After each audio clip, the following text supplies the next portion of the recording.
જય શ્રી કૃષ્ણ મિત્રો, આપ સર્વેનું સ્વાગત છે પૌરાણિક વાર્તાઓના સંગાથમાં યુટ્યુબ ચેનલમાં. આજે આપણે એક રહસ્યમય નગરીની વાત કરવાના છીએ. ક્યાંક સમુદ્રના ઊંડાઈમાં એક પ્રાચીન નગરી વિશ્વના રહસ્યને છુપાવીને બેસી છે. શું દ્વારકા માત્ર એક કથા છે કે એક સત્ય નગરી છે જે સમય સાથે વિલીન થઈ ગઈ? આજે આપણે શોધીશું એ રહસ્ય. મહાભારત અને ભાગવત પુરાણ મુજબ શ્રી કૃષ્ણ મથુરા છોડીને સમુદ્ર કિનારે ભવ્ય નગરીનું નિર્માણ કર્યું. આ નગર અદ્ભુત હતું, જ્યાં સોનાના મહેલ, વિશાળ બાગ અને સમૃદ્ધ બજારો હતા. આ નગરનું નિર્માણ વિશ્વકર્માએ કર્યું હતું. તે 6 દ્વાર અને મજબૂત દિવાલોથી ઘેરાયેલું હતું, જેથી કોઈ શત્રુ આ નગરી પર ક્યારેય આક્રમણ ન કરી શકે. શ્રી કૃષ્ણ ભગવાન યાદવ પરિવારમાં વસતા અને દ્વારકાના રાજ સિંહાસન પર પોતાનું શાસન ચલાવતા. આ નગર ભગવાન વિષ્ણુના અવતાર માટે એક દિવ્ય સ્થળ બની ગયું હતું. મહાભારતના અંતે જ્યારે કૌરવો સંપૂર્ણપણે નાશ પામ્યા, ત્યારે ધૃતરાષ્ટ્રના પત્ની અને દુશાસન તથા દુર્યોધનના માતા ગાંધારી શોકમગ્ન હતી. તેમણે ભગવાન શ્રી કૃષ્ણને મળીને કહ્યું, હે વાસુદેવ, તું સર્વશક્તિમાન છે, તું ઈશ્વર છે, તો પણ તું આ યુદ્ધ રોકી શક્યો હોત, પણ તું નિષ્ક્રિય રહ્યો અને મારા તમામ પુત્રોનો વિનાશ થતો જોયો. શોક અને ક્રોધથી ભરેલી ગાંધારીએ શ્રી કૃષ્ણને શ્રાપ આપ્યો. જે રીતે તમામ કુળનો નાશ થયો છે, એ રીતે યાદવ કુળનો પણ નાશ થશે. દ્વારકા મહાન સામ્રાજ્ય નાશ થશે અને તું પણ આ પૃથ્વી ઉપર એકલવાયો ફરીશ અને એક સરાધી તારી મોતનું કારણ બનશે. શ્રી કૃષ્ણ ભગવાને હસતા હસતા સ્વીકાર કર્યો અને કહ્યું, માતાશ્રી, તે જે પણ કહેવાયું છે તે અવિચલ છે. જે થયું તે પણ ધાર્મિક અનુક્રમમાં અનિવાર્ય હતું અને હું આ શ્રાપ સ્વીકાર કરું છું. કોઈક વર્ષો પછી ગાંધારીના શ્રાપ પ્રમાણે દ્વારકાનો યાદવોમાં કલહ શરૂ થયો.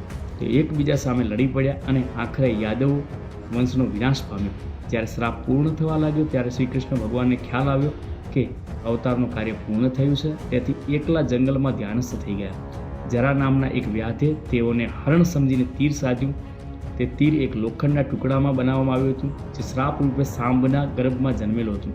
હવે આપણે સાંભને શ્રાપ આપવામાં આવ્યો એના વિશે આગળ ચર્ચા કરીશું. શ્રી કૃષ્ણના પુત્ર સાંભ ખૂબ જ પરાક્રમી અને સુંદર હતા. તેમણે સ્ત્રી વેશ ધારણ કર્યો અને કેટલાક ઋષિઓ પાસે ગયા. તેમણે ઋષિઓને પૂછ્યું, હું ગર્ભવતી છું, મને એક પુત્ર થશે કે પુત્રી? આ ઋષિઓ દિવ્ય દ્રષ્ટિ ધરાવતા હતા. તેઓ સાંભના દંભ સમજી ગયા. તેમના અપમાનથી ક્રોધિત થઈ ઋષિઓ સાંભને શ્રાપ આપ્યો, તારા ગર્ભમાંથી એક લોખંડનો મૂળ જન્મશે, જે આખા યાદવ કુળનો વિનાશનું કારણ બનશે. આ શ્રાપ મુજબ સાંભે થોડા દિવસો પછી લોખંડના ટુકડાને જન્માવ્યો. શ્રી કૃષ્ણના તીર વાગ્યા બાદ તેઓ ગોલોકધામ તરફ પ્રસ્થાન કરી ગયા. તેમનું પાર્થિવ દેહ પૃથ્વી પર રહી ગયું, પણ તેઓ પોતાનું દિવ્ય સ્વરૂપ ધારણ કરી વૈકુંઠમાં ગયા. શ્રી કૃષ્ણના ગૌલોક પ્રસ્થાન બાદ દ્વારકા નગરી ભવ્ય સમુદ્રના ઊંડાણમાં વિલીન થઈ ગઈ. આ રીતે એક સમૃદ્ધ નગરી અને એક દિવ્ય અવતારનો અંત થયો. 1980 થી 2000 વચ્ચે વૈજ્ઞાનિકોએ દ્વારકા શહેરની તલાશ માટે સમુદ્રી શોધ કરી. ભારતીય મહાસાગરના તારણ ખાતે અભ્યાસમાં સમુદ્રના તળિયે આશ્ચર્યજનક અવશેષો મળ્યા. વૈજ્ઞાનિકોએ ખોળાયેલા પથ્થરના માળખા, પ્રાચીન શિલાલેખ અને મંદિરના સમાન અવશેષો શોધ્યા. આ શોધ પુરાણો અને મહાભારતની વાર્તાઓ સાથે સમાનતા ધરાવે છે. શું આ એ જ દ્વારકા છે જે કૃષ્ણની હતી? આજના સમયમાં દ્વારકા માત્ર એક પૌરાણિક કથા જ નહીં, પરંતુ એક તીર્થધામ છે. દર વર્ષે લાખો શ્રદ્ધાળુઓ દ્વારકાધીશ મંદિરના દર્શન માટે આવે છે. દરરોજ શ્રી કૃષ્ણ ભગવાન માટે વિશેષ પૂજા થાય છે અને ભક્તો માટે મંદિર એક દિવ્ય અનુભવ આપે છે. દ્વારકાધીશનું મંદિર આજે પણ શાશ્વત શ્રદ્ધાનું એક જીવન સંકેત છે. તો શું દ્વારકા એક કથા હતી કે સત્ય નગરી? આજે વૈજ્ઞાનિકો પણ આ આસ્થા વચ્ચે પ્રશ્ન જીવંત છે. આજ સુધી અનેક લોકો માને છે કે દ્વારકા ભગવાન કૃષ્ણના આદેશ મુજબ જ રચાઈ હતી અને તે એક સત્ય નગરી હતી. તમને શું લાગે છે?